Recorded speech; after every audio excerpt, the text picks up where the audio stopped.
Genesis chapter 13. Abram and Lot separate.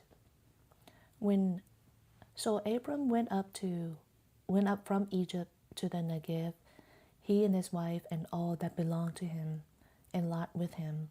Now Abram was very rich in livestock, in silver and in gold, and he went on his journeys from the Negev as far as Bethel, to the place where his tent had been at the beginning, between Bethel and Ai, to the place of the altar which he had made there formerly. And there Abram called upon the name of Yahweh. Now Lot, who was going with Abram, also had flocks and herds and tents, and the land could not sustain them while living together, for their possessions were so abundant that they were not able to live together. And there was strife between the herdsmen of Abram's livestock and the herdsmen of Lot's livestock. Now the Canaanite and the Perizzite were living then in the land. So Abram said to Lot, "Please let there be no strife between you and me, nor between my herdsmen and your herdsmen, for we are brothers. Is not the whole land before you? Please separate from me. If to the left, then I will go to the right, or if to the right, then I will go to the left." Then Lot lifted up his eyes and saw all the valley of the Jordan, that it was well watered everywhere.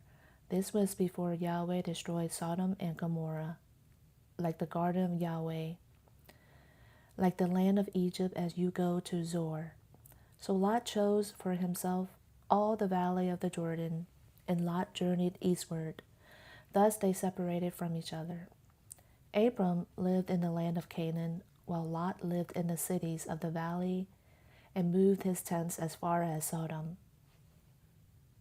Now the men of Sodom were evil and sinners, exceedingly so, against Yahweh. And Yahweh said to Abram, after Lot had separated from him, "Now lift up your eyes and look from the place where you are, northward and southward and eastward and westward.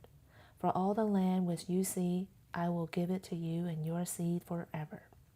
And I will make your seed as the dust of the earth, so that if anyone can number the dust of the earth, then your seed can also be numbered.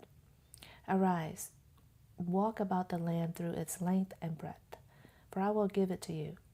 Then Abram moved his tent and came and lived by the oaks of Mamre, which are in Hebron, and there he built an altar to Yahweh.